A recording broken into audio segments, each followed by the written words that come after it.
Chris Rock's speech and ethical rating of 3 out of 5. I think his original choice was to simply make it available how the outcome of the following would just situation should.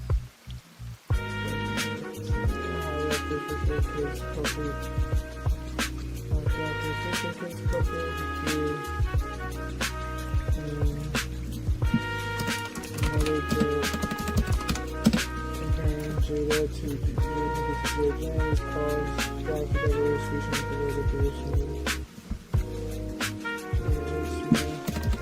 Walked up to slap him in the front of his wife. I gave it a 3 out of 5 because although his intent is simply focusing on the possibility of an offer and everything.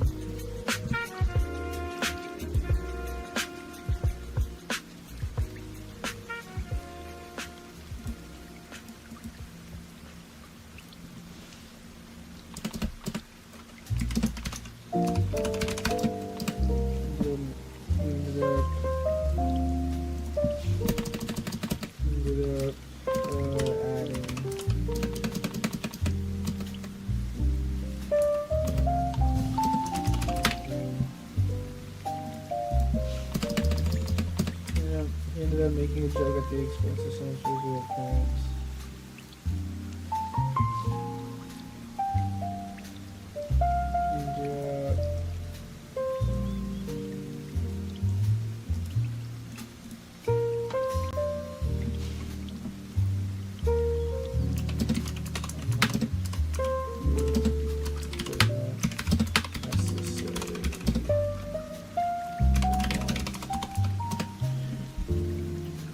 Although his intent was to simply poke fun at the possibility of an awkward dynamic between a celebrity couple, he ended up making a joke at the expense of someone's visual appearance as more into someone who wasn't.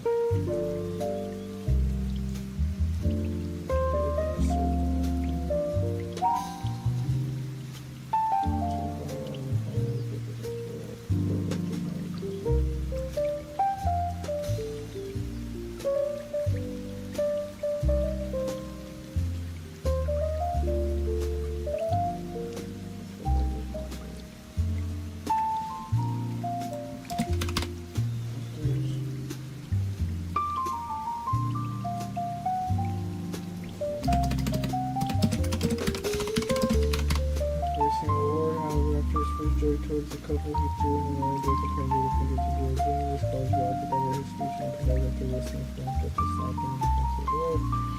I gave it a 3 out of 5 because although his intent was to see the family constantly not to be going on between us, so put him in anything but that extremely someone's physical pain from everything.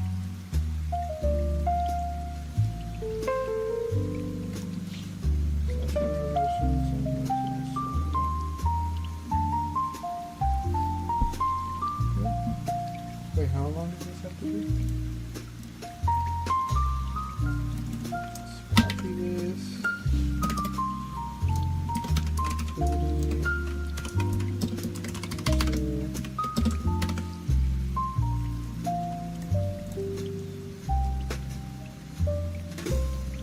Oh no.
What?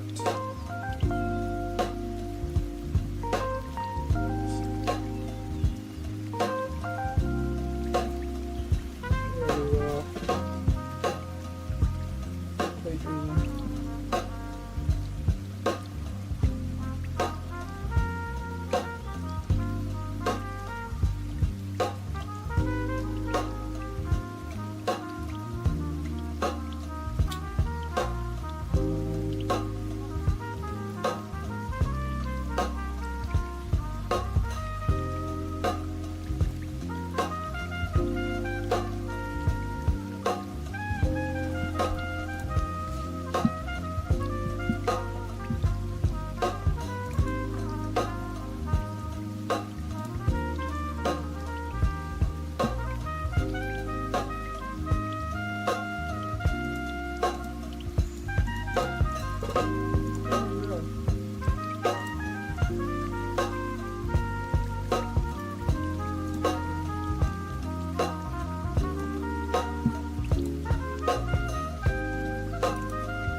Ah! Not function.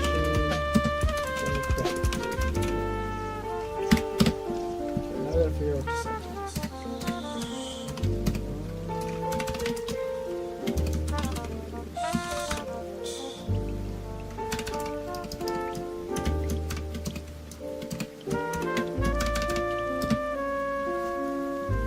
What is descent?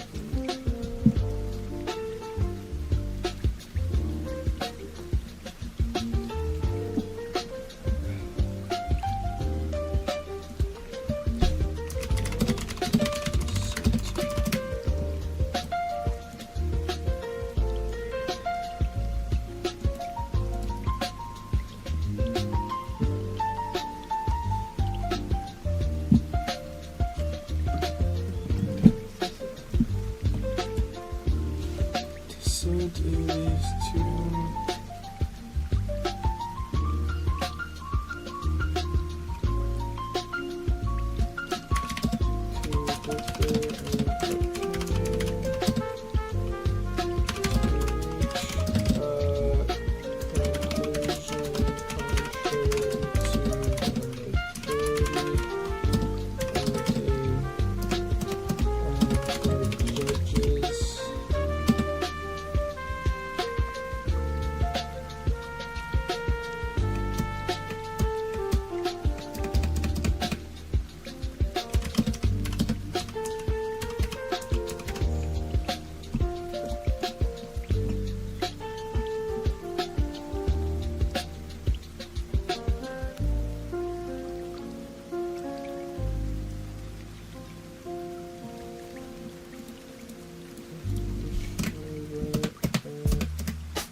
structure of sentence right opening in the form of the response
Oh shit. Fuck, my bad. What's up, Ririum? Ririum? I hope I'm saying that right. What's good, bro?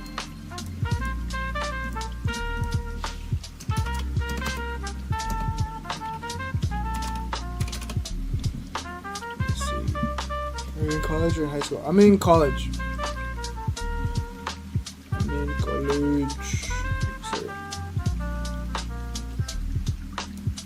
Alright, sweet. How is that? It's alright. It's only the first week. So far, so good.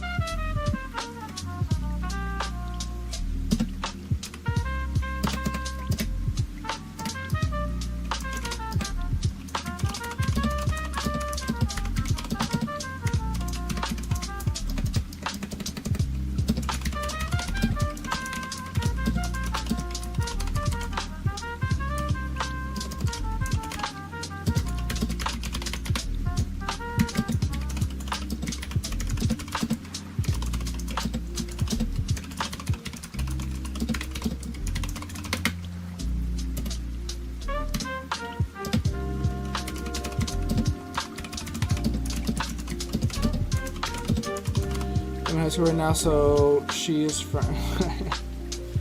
Damn, dude. Yeah, I remember when I was in high school, that shit sucked.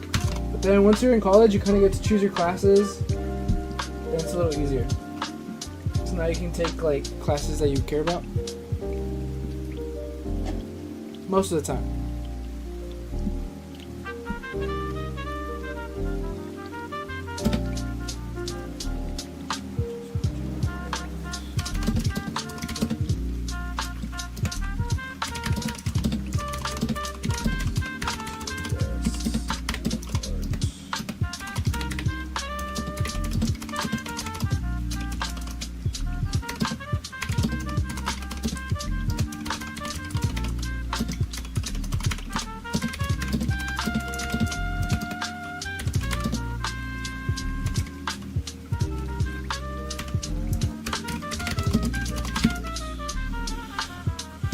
Since I'm doing IB, I'm taking like some pointless ass classes or signing up for some pointless ass.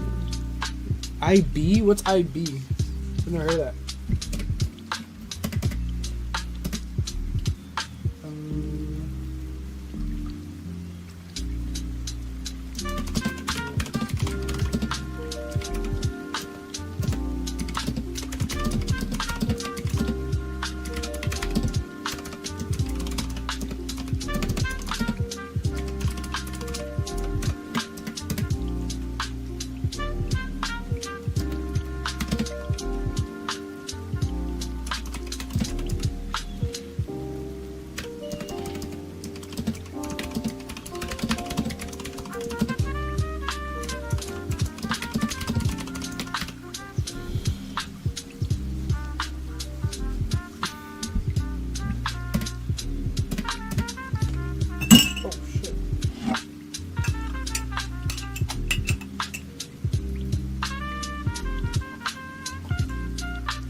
It's like this thing called International Chocolate. I don't know, it's hella good on your college ass, but it's like super buff AP. Oh, okay.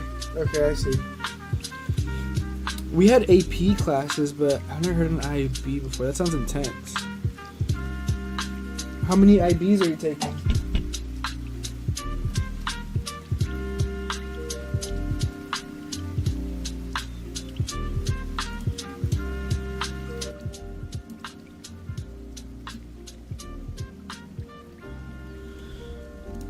You must be going to a pretty good school then. Oh shit. What am I looking at? Over here. Yeah, blah, blah, blah. Next year I have to take 2, and senior year I have to take 4, but I'm still doing AP courses this year as a sophomore. Damn. I think I only took 1 AP class my senior year. I think that was like A push. But you have to take 2? And you have to take 4 as like a requirement, or is it just like you and your parents are like, you gotta do this? Yeah, you have to. Damn. Damn, dude, that must be intense.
You have to take 3 SL, 3 HL. SL is like standard, H was like higher, like honorable. I'm guessing honorable. I'm taking a push this year for IB, and I got my flippin' midterm on Monday, so I'm fried. Oh shit. You have your midterm already? Are you guys like in a quarter system? Cause I work at a high school, and the high school I'm working at right now, like the second semester just started like a week ago. Yeah, we're in a quarter system. Okay, that makes sense. That makes sense. Dang, that sounds intense.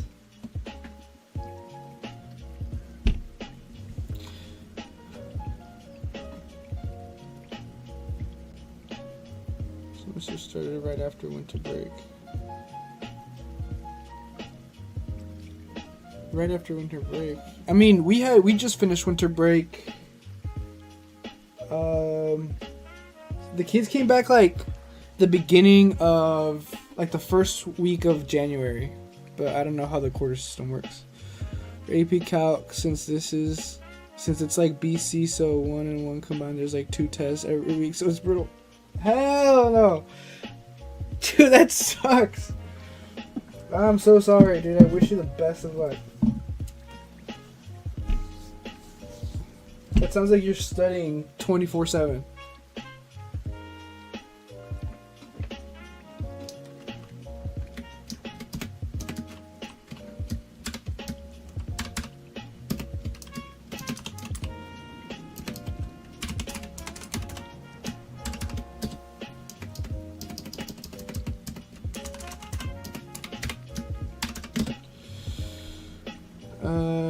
It's like at least 2 hours a day, but I have free time, so it's like bed rot and stuff. Okay, that's not too bad. That's not too bad. I mean, when you do your college applications and stuff, it's gonna look really, really good. All those classes you're taking, and then maybe you'll get credits for them in college, so you'll finish sooner, maybe.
But I low-key do the wake up at 5 a.m. trend, so like I'm getting good time to study in the morning. Yeah, apps are gonna be rough.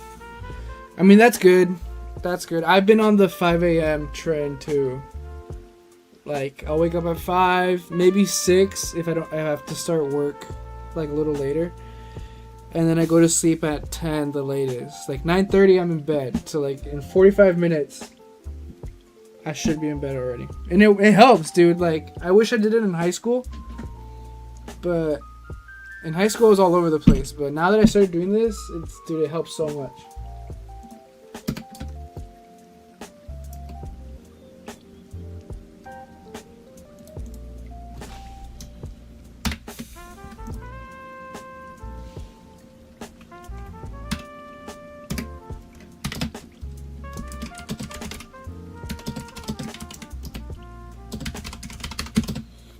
Yeah, for sure, it's clutch. Like, I don't know, also like dopamine loading. I can do all the stuff I want to do later at night before I go to bed, and I'll have all my homework finished. That's true. That's true.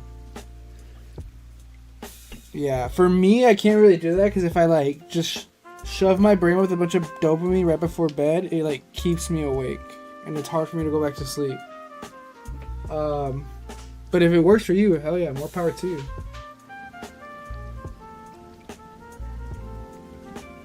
Hello. Oh, hi, boy. Oh, I'll be right back. I'm coming.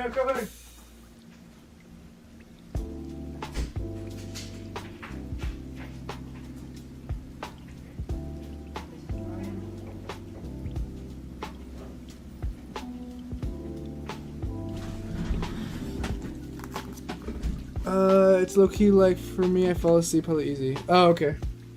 I see. Have you heard of like, what's it called? Like the Murakami schedule, or like the Murakami method? It's like where you wake up at 4 in the morning.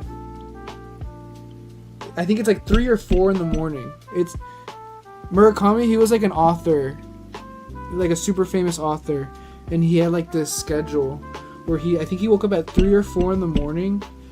He worked from like, let's say 4 to like 10. No, not Takashi Murakami. This guy's name is Haruki Murakami. He wrote this book. He wrote Norwegian Wood. This one's really famous. And then he wrote What I Talk About When I Talk About Running. And he kind of talks about his schedule in this one. I recommend them if you're into reading. But he like wakes up at 4 in the morning. He works until like 10 in the morning. He eats breakfast from like 10 to 12. He exercises from 12 to like 2. And then after 2, he like just chills for the rest of the day until like 8 or 9. And then he wakes up and does it again. It's crazy.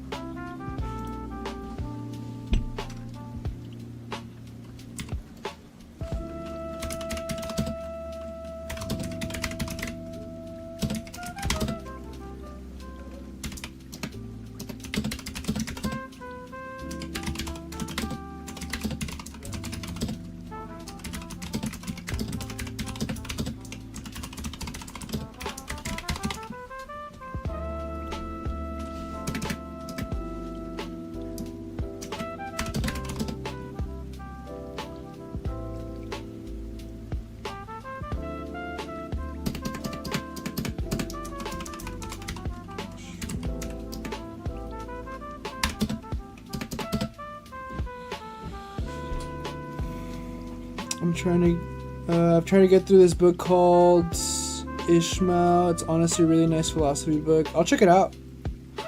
That's a crazy schedule though. Sounds worth though, because like you can chill in the sun and watch the sunset like fine. I feel like though, since I'm taking 4 APs this year, like my reading has been declining from last year when I was a freshman. That's totally fair. Yeah. Life's kind of like that. Usually I read a lot too, but I'm working full time and going to college, and I'm trying to get a 4.0. And ever since I started school, all I've been doing is like work, study, homework, gym, and start over. But it's worth it. It's worth it. You know, you feel super productive. You feel like you're getting you feel like you're ahead of everybody else.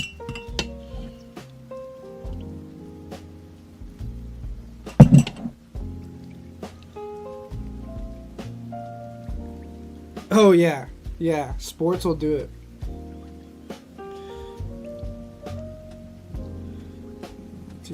What kind of sports do you do?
Yeah, I do like mountain skiing and tennis. I'm in Utah. I'm out.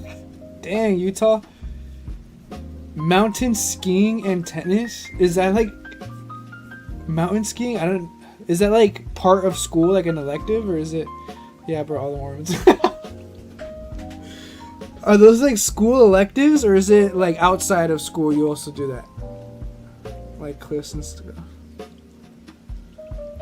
The ski resort. Oh, okay, I see. I was about to say, dang, your high school has mountain skiing? That's sick.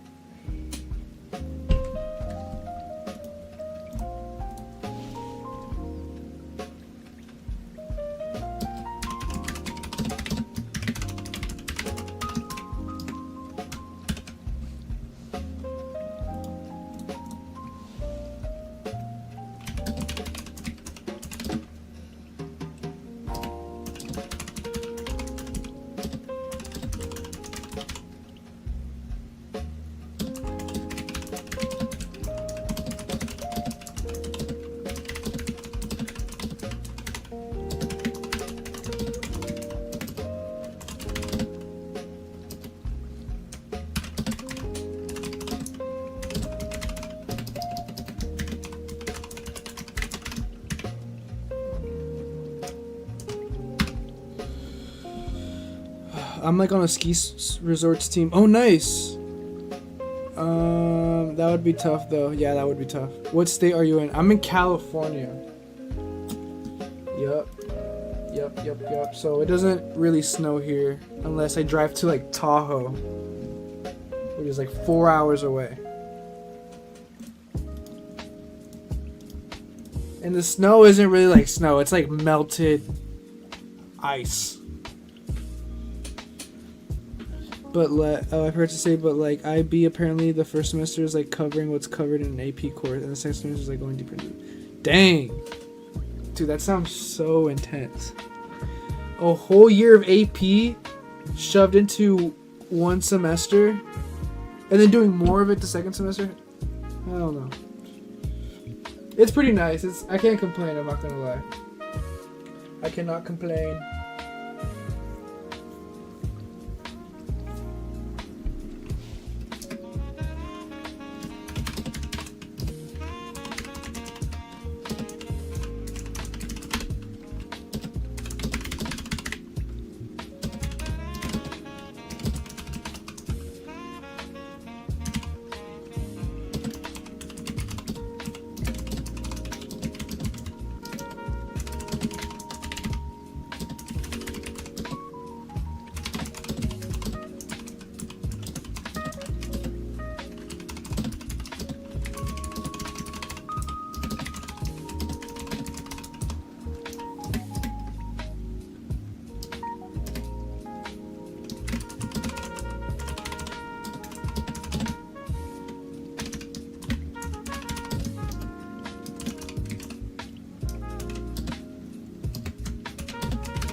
Utah is nothing, bro. I would do anything to get out of here for real, except for Mormons and mountains. I don't know. Utah looks really nice. I mean, out of the pictures I've seen of Utah, it looks really pretty. Mormons, I don't think I've ever met like a lot of Mormons, so I don't think I have an opinion on that.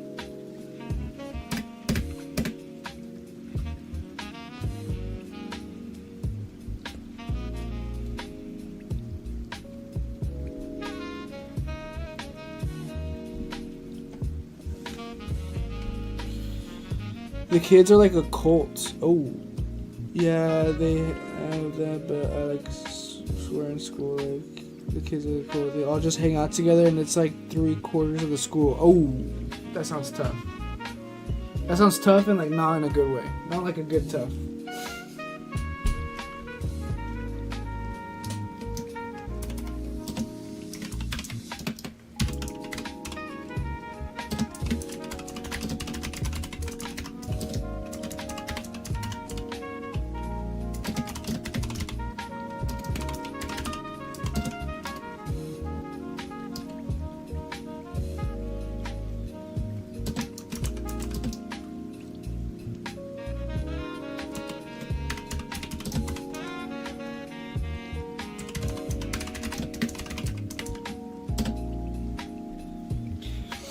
Yeah, I don't know. Some of them are chill, but some of them are hardcore Mormon. Me and my friend will troll them hella though. We will like swear hella in front of them, and they will all get pissed. Oh my god, messing with the Mormons, bro! Don't do that.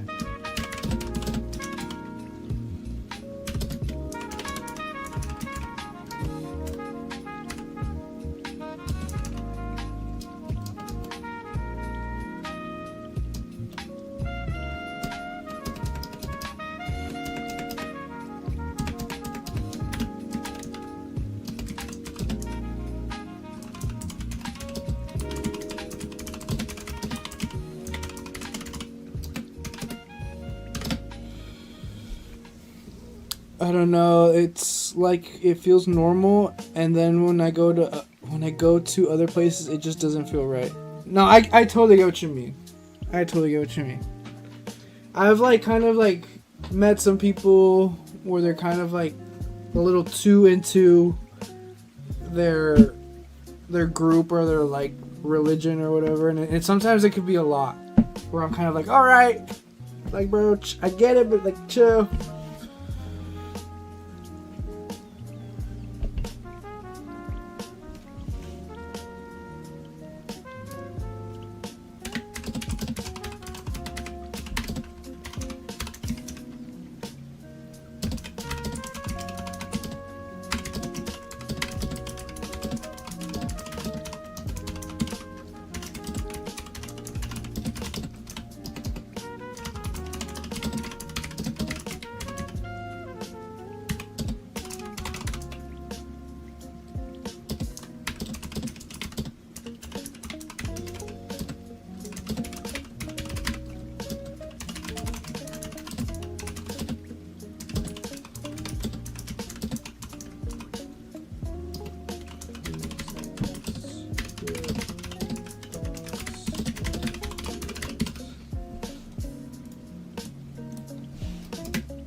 Yeah, but the views here are hella insane. I can imagine. The views must be insane. Like you have like nice mountains when it snows. Like there's like, you know, it looks all like white and like capped out. I'm not that tipped into nature anymore. I want to be in a city or stay like Cali or NYC. Yeah, I get that. I've grown up in a city like my whole life, so I kind of want to like, you know, have like a little bit more space, but I totally get where you're coming from. Yeah, that must be awesome. Sitting in class and you look outside and you have like I don't even know what to I don't even know what to describe. But you get what I mean. I look out the window in class and I see like parking lots and like concrete benches. That's tough. Yeah. Well, maybe when you apply for colleges, you'll get into one where it'll allow you to like travel somewhere else. Like, do you know what you want to do yet? Like, what do you want to study? Together and like taking a train towards like different cities. That is true. There is something about being so like everything's walkable. Junior, I was looking at a place like Duke, but I don't know right now. Duke? Yeah, Duke's a great school. Engineering? Yeah. Yeah. Do you know, like, have you been... I mean, like, I think you said like you're a sophomore, so you have time to kind of figure it out. But have you thought about, like, what kind of engineering?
Like, I was in Korea a little bit ago, and everything was so accessible, and like the cities that were really popular were like 10-minute train ride. That blew my mind. Yeah. Unfortunately, here in California, our public transportation is like buns. It is not good. Well, it's okay, but it's not like Korea good. Or I just watched like a video essay about Japanese infrastructure and like their transportation system, and it's nowhere near like that. Mechanical engineering, honestly, yeah, dude, mechanical engineering is great.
cool though online, and like if that was in Utah, I would be there every day for those railroads, dude. I don't know. I like nature, but like I feel like growing up with the mountains takes its toll. I could see that. I could see how like maybe it would feel like, how do I put it? Like maybe like a little isolated, like isolating. You just feel like you're just surrounded by a bunch of mountains. And like it's not as condensed as like a city. Cause I live smack down in the middle of downtown. I walk out, there's people walking. Maybe not right now, it's 9 p.m. But you know, every day there's sirens, there's cars, there's people outside.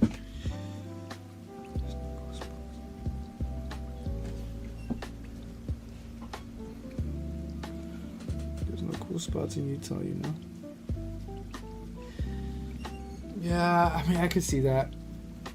I could see that.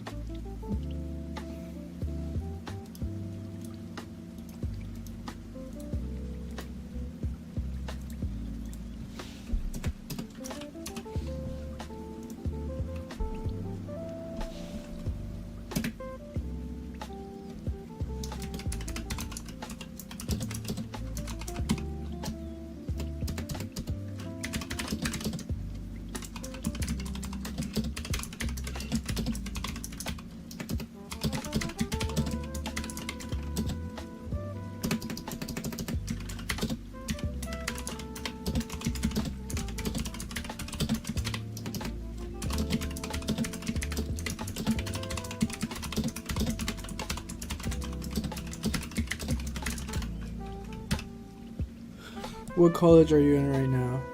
Wait, oh, that's calm or not like nature spots, but like main city spots. Yeah, okay, I see what you mean. What college are you in right now? Okay, so right now I'm in a community college called the Mission. Because I took like a couple years off of high school. I took like a gap year turned into like a gap year. Gap years. So I'm going back to community college with the hopes that in a year and a half I'm gonna just do summer sessions and winter sessions. I'm gonna just speed run through it, and hopefully as soon as I get my associates I'll transfer to, I have my eyes set on UCLA or Berkeley, just because I like there's a couple programs that I want to take over there, and that's why I'm like super locked in on getting this 4.0 while I'm in community college, so it'll be easier to transfer. Thank you, I appreciate it. I'm like super locked in.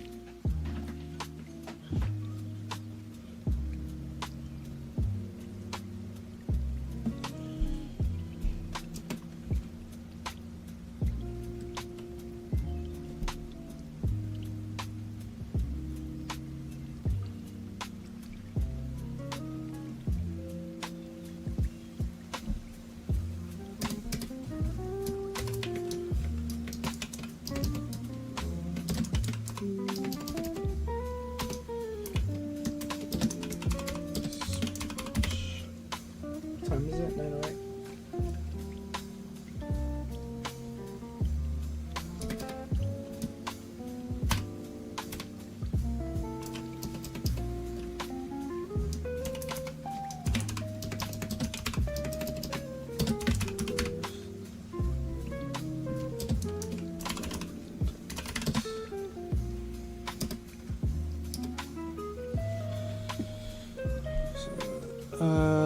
I low-key don't know about a gap year because I just want to grind all throughout high school and straight to college because the schedule's already ingrained in my mind and stuff. Yeah, honestly, I totally recommend it.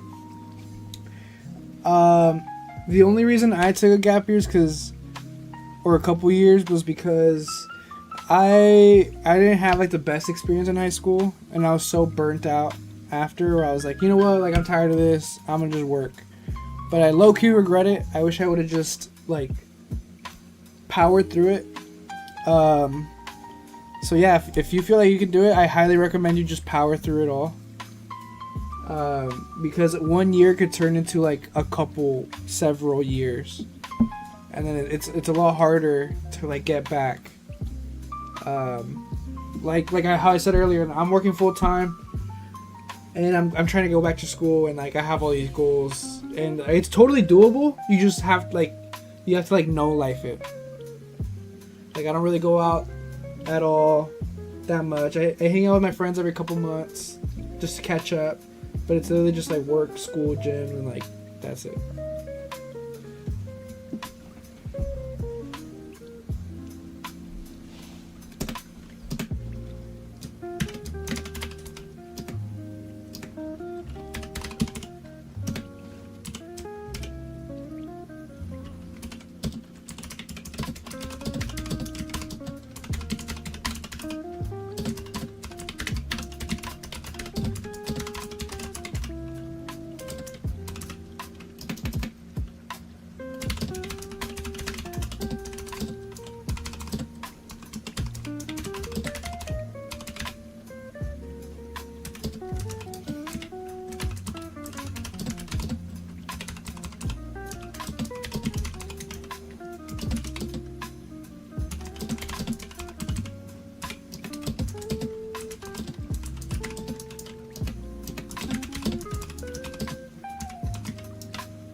I like my high school because there's a big variety of stuff to do. Like, I like clothes and stuff, and they have sewing, so I can learn how to make my own clothes. That's sick!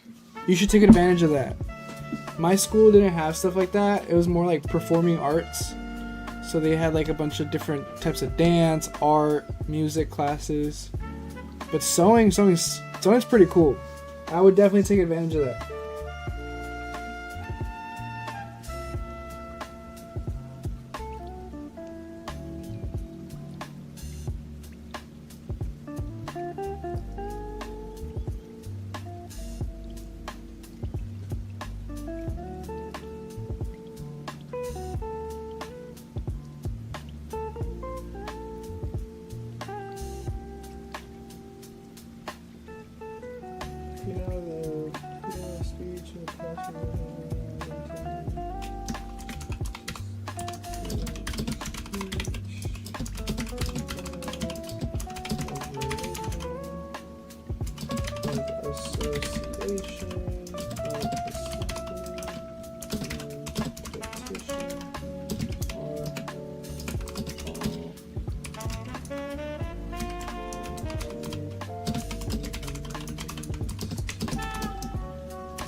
Oh, that's cool too. Yeah, I like clothes a lot. I don't know, maybe down the road I can do like my own thing. Yeah, for sure. With clothes when I maybe don't need to worry about money. Yeah, honestly, having like a little side gig where you make and sell your own clothes, like people love that stuff. I don't really know if I want to gamble or not. I will let fate decide. Yeah, that's a good way to go about it. Just focus on your school stuff, and on the side you can just like do that if you have time. And then who knows, maybe that'll like blow up, and then you can do something with that.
Yeah, for sure. I have my own TikTok account too. I just started and I post daily outfits. Hopefully one day one of those vids will blow up. Yeah, dude.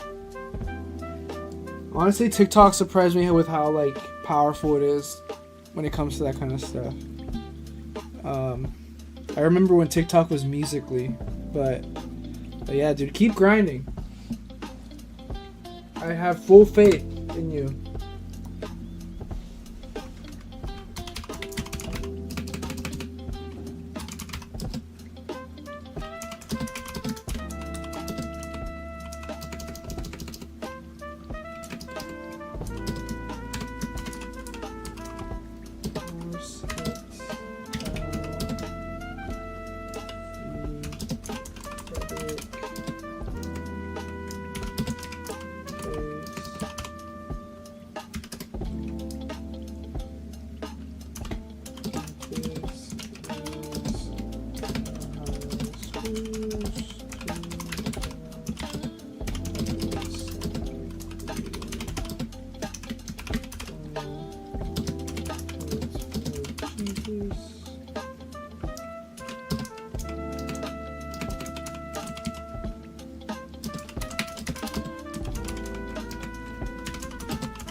Yes, dude, thank you. Anyways, it's like 10:15. You still have late start tomorrow, so school starts at 8:30 instead of 7:30. So I might be heading to bed soon because I'm kind of tired from waking up at 5 a.m. today. No worries. Oh wait, with your friends right now, y'all, in your time skip arc. I just realized.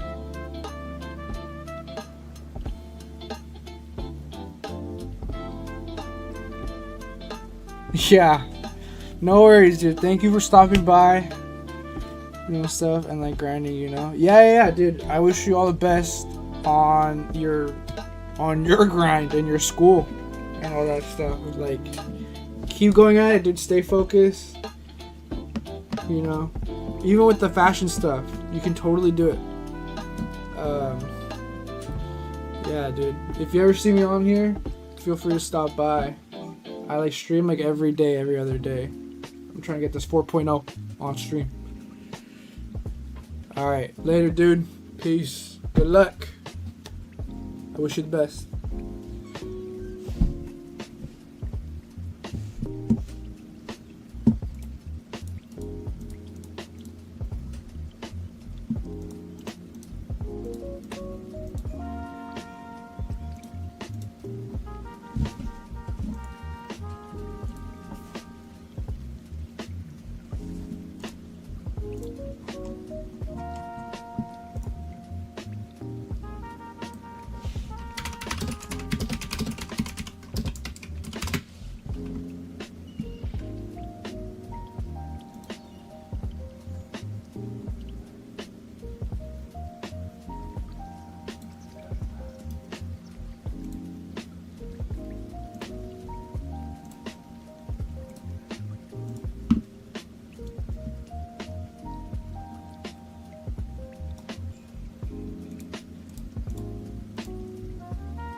remember the absolute adrenaline rush of hearing the ice cream truck?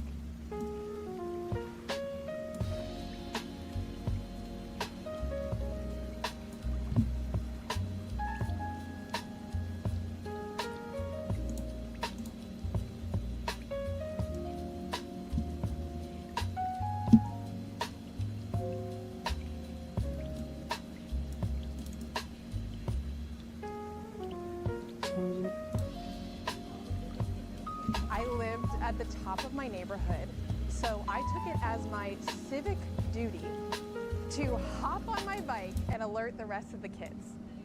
Looking back on this experience, did I care how I looked? Frantically knocking on people's doors during dinner time, drenched in sweat?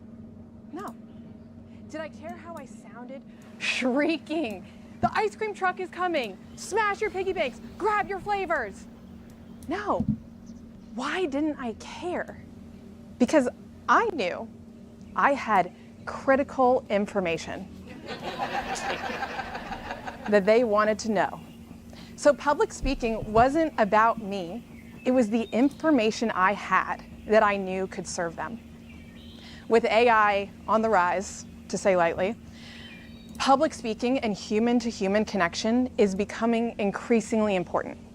Sure, you can go on ChatGPT to help craft an email to your boss asking for a raise. But what about when she calls you into her office to discuss? You can't interrupt her mid-sentence and go to AI and be like, "Line?" Public speaking is becoming increasingly more important, whether it is giving a presentation to your peers, talking to your spouse, or working up the courage to call your favorite restaurant for takeout because they're not on Uber Eats. Public speaking is the fuse that brings us all together. It's also the gateway to opportunity. The first step.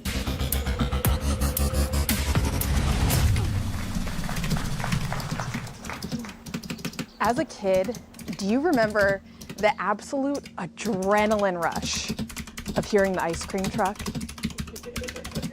I lived at the top of my neighborhood, so I took it as my civic duty to hop on my bike and alert the rest of the kids.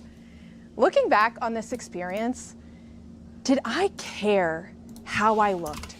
Frantically knocking on people's doors during dinner time, drenched in sweat? No. Did I care how I sounded? Shrieking, "The ice cream truck is coming! Smash your piggy banks! Grab your flavors!" No. Why didn't I care? Because I knew I had critical information that they wanted to know.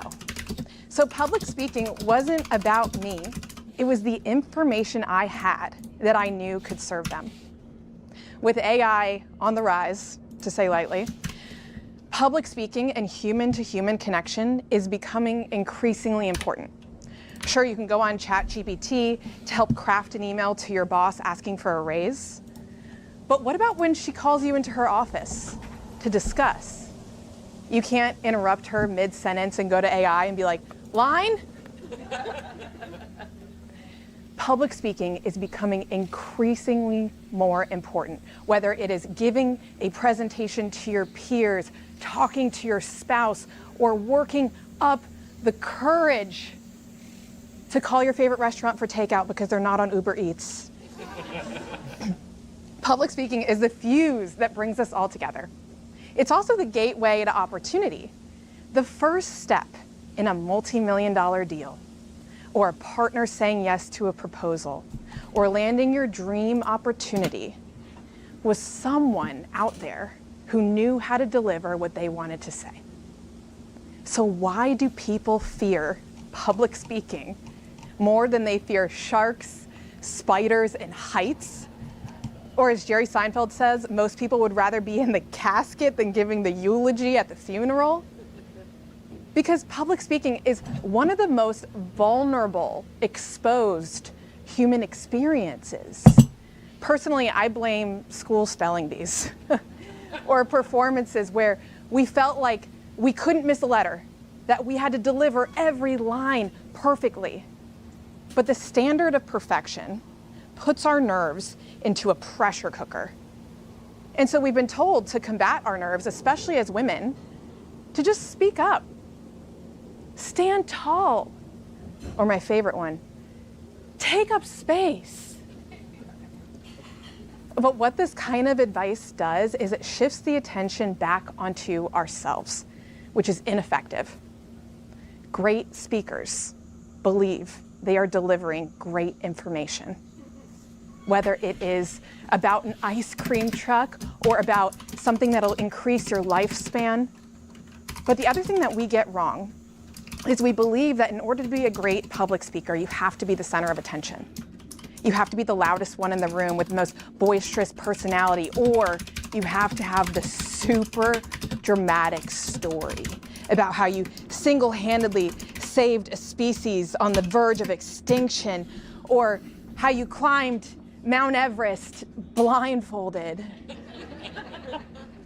So it makes us believe that inherently extroverts are great speakers and introverts aren't. But I deeply identify as an introvert. And here I am standing on this stage talking to you. So let me tell you my experience. I've made a career out of public speaking, both speaking at companies and conferences all over the world or teaching it to women through my company. But like anything you eventually become decent at, you have to flop before you can fly. And boy, did I flop. Because you see, I thought that public speaking was about convincing people that you deserved to be there, that you deserved to be worthy of their attention. And so anytime I would get in front of people, I would just like fire hose my resume or accolades or press or name drop someone that I was in the room with for like more than 2 seconds, because that's what I thought that public speaking was about showing them that I was important. And as you might guess, it wasn't landing. And so what did I do? I started to study other speakers. And I was like, why am I seeing speakers lose their train of thought on stage or stumble over a word and still get standing ovations? Or why did I trip going up to the stage for the whole audience to see my Spanx? And I still had women wanting to talk to me afterwards. Because being relatable doesn't make you unreliable. It makes you a great speaker that is wired for connection. The pressure to be impressive creates fear within ourselves, lack of authenticity in our delivery, and drives a wedge between the speaker and the listener. I mean, let's be honest, we've all been sitting across the table from someone. Being relatable doesn't make you unreliable. It makes you a great speaker that is wired for connection. The pressure to be impressive creates fear within ourselves, lack of authenticity in our delivery, and drives a wedge between the speaker and the listener. I mean, let's be honest, it makes you a great speaker that is wired for connection. The pressure to be impressive creates fear within ourselves, lack of authenticity in our delivery, and drives a wedge between the speaker and the listener. I mean, let's be honest, we've all been sitting across the table from someone who is 45 minutes into their monologue, hasn't asked us a single question yet. Our coffee is empty, and we are knee-deep into hearing every detail of this story about how they actually had the idea for Uber first. If only their college roommate didn't steal their whiteboard, you know. Public speaking isn't about showing that you're important. It's about proving to your audience or your listener that they are important. Which brings me to my secret. If you want to be a great public speaker, ask yourself one question. Where are you shining your light? I have determined there are 2 types of public speakers. You have a spotlight speaker and you have a lighthouse speaker.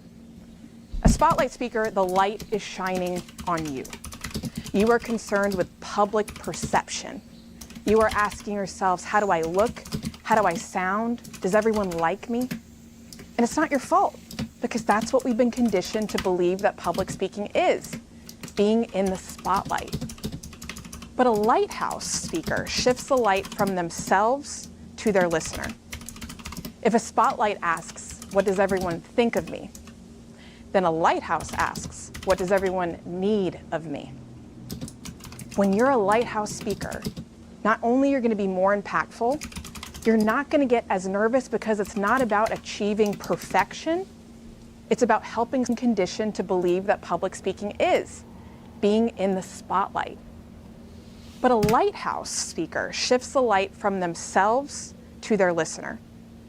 If a spotlight asks, "What does everyone think of me?" then a lighthouse asks, "What does everyone need of me?" When you're a lighthouse speaker, not only you're going to be more impactful, you're not going to get as nervous because it's not about achieving perfection. It's about helping someone arrive at a solution. We would all rather be guided by a lighthouse than a spotlight, which proves that likability as a speaker doesn't come from being perfect. It doesn't come from projecting some sort of forced confidence. It comes from when you have a clear understanding of what your listener needs and a rooted belief in what you know that can help. So, if you want to be a great public speaker, before you speak, ask yourself one question: where are you shining your light? Thank you.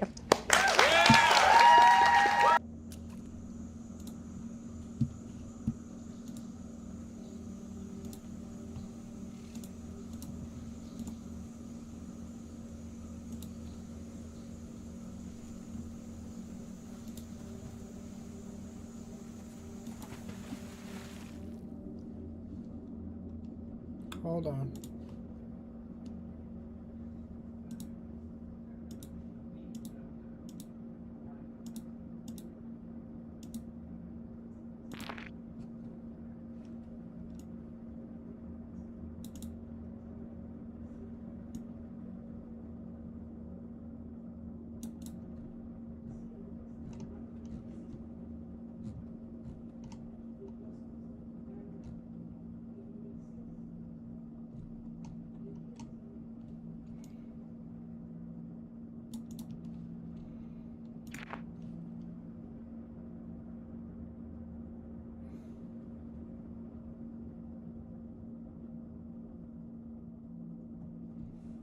What? I didn't know TED Talks were like copywritten. I guess that makes sense. Whatever. Pretty good. That's about the end of the stream anyway. Thank you all for stopping by. Thank you to you, tall guy, for stopping by. I'll see y'all tomorrow. Have a great day. Peace.